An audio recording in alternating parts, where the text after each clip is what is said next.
again. It's Friday, our third devotional for the week. And on prayer, we started Sunday with just being gut level honest with God and talking about what it means to be honest with Him. On Tuesday, we talked about prayer should be continual. That idea of push, praying until something happens. And today, we're going to talk about another concept that I think sometimes we lose sight on. It's just to stop and listen to Him. Stopping and listening to God. It's that two-way communication. It'd be like if I was talking to Heather, my wife, and saying, honey, every day, what's for dinner? Why isn't my laundry done? Why isn't the house cleaned up? Why haven't you gotten the kids to do this? If it was a constant one-way communication, it wouldn't work. And why do we think it's any different with God? Why do we think it's any different with Him? Why do we think that we constantly just talk to Him and not have that time of listening? Listening for those requests.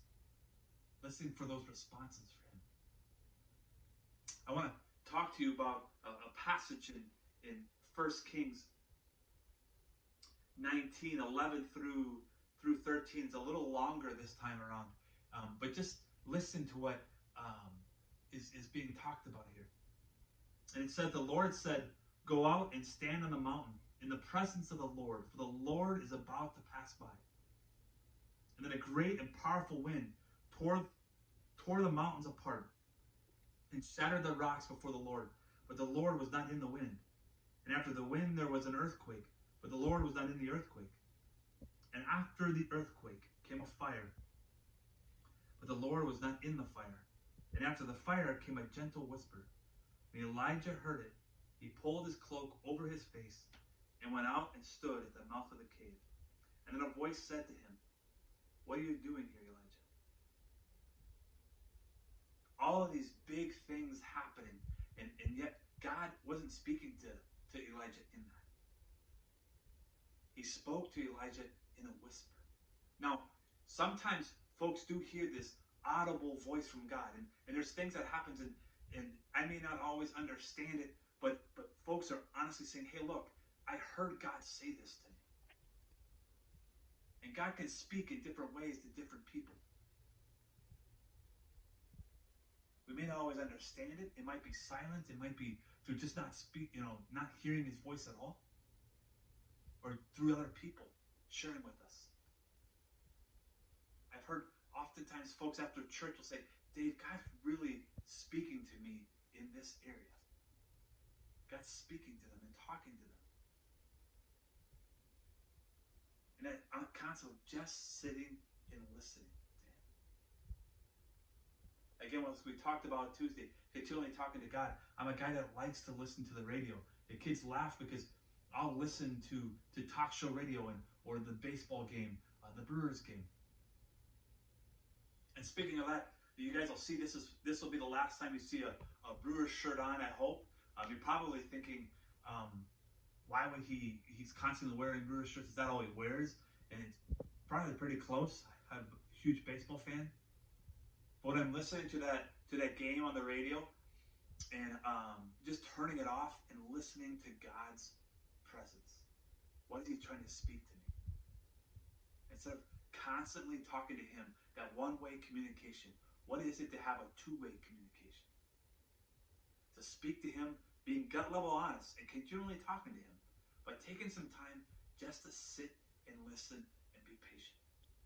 I wonder if through all this that's going on in our world today, if for believers, those Christ followers, those who have trusted Jesus Christ as their Lord and Savior, if this might be a learning lesson for us, a lesson learned of the concept of just listening to Him. Stop and listen. Because we go, we're moving, we got so much going on, and now we've had to stop and just be quiet and listen. What does that look like for us? Just listening to Him and hearing His voice. Seeing Him and praying to Him and hearing the trees around us. waiting for that whisper, maybe waiting for a loud, audible voice. For me, and I've told this story many times, there was a time in my life in college that I was dating Heather, and I thought that she was the one, but I wanted to know it. So it was constantly that idea of push, asking God, how do I know she's the one? And God just not really answering the prayers, me asking my college friends and in school, and them saying, you know what, we just knew. And I wanted the big billboard sign, the lights flashing. I wanted to know that she was the one. Well, to finish up our week of prayer, let me tell you how that got answered. Because she came down to Chicago where I was going to school, and I asked her, and she said yes.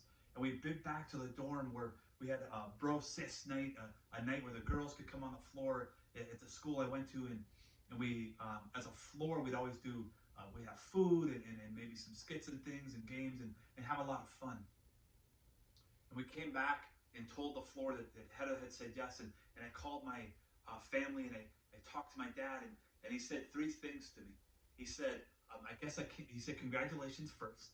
I guess I can't complain about the phone bill, because at that time, before cell phones, I was doing long distance phone calling to Heather back in Wisconsin from Chicago, and my parents would pay it.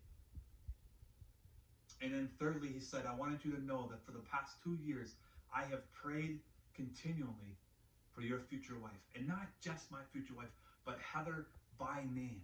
She had been around my sister, friends with my sister, and been around our house quite a bit. And I would see her when I came home, either from work or vacation, from school or whatever it was. And Dad just thought she'd be the perfect wife for me. And so he began to push 2 years prior to that. Now, stopping and listening to God, I stopped and listened, and God used my dad to tell me, this is exactly the woman I want for you. This is the woman that I have set up for you. To be that companion, that person who's going to walk with you and do ministry with you and do life with you. Someone that I could not do anything without. I'm not where I am today, and the things that I'm doing today in ministry, because if it wasn't for Heather. But I wonder what would have happened if I hadn't stopped and listened, waited for his voice. What would have happened? I don't know. What does it mean for you to just stop and listen to God today? Let me pray for us. Dear Lord, again, thank you for another time of just sharing your word and talking about what it is to just stop and listen. We've spent too much time in our world of just go, go, go. And this virus or whatever's going on may just force us to just do that. Stop and listen. Take a break. Slow down. Help us to do that. Help us to begin praying to you with gut-level honesty, to continually pray to you, and to just stop and listen to what you're trying to teach us. Again, in your Son's precious name. Amen. Have a blessed week.